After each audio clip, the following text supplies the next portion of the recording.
Ons vorder van eerste beginsel geloof na volwasse geloof wanneer ons gelowig die waarheid van die evangelie boodskap hoor en glo.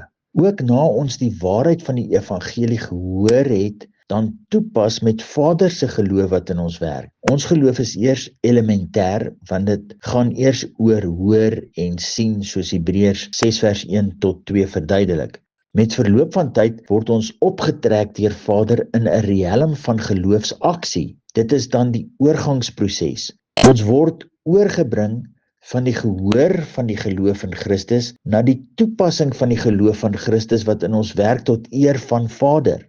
Ons weet dat ons oorgebring is in die riem van God se geloof weens die atmosfeer van sy teenwoordige vrug van sy liefde. Wanneer Vader God se vrug van liefde in ons teenwoordig is deur sy geloof wat in ons werk, dan het ons oorgegaan van die dood na die lewe in ons denke. Om Vader God se geloof te beoefen is om sy liefde te manifesteer.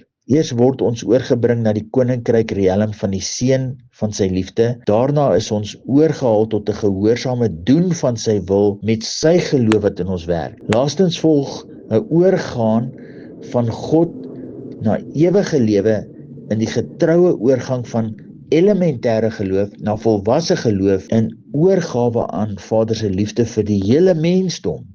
Wat nou volg, gaan mens se verstand te bowe. Die oorgaan van korrup na opreg en daarna van sterflik na onsterflik. Hierdie proses is die neerlê van die nederige liggaam en die opneem van die verheerlikte Christus liggaam.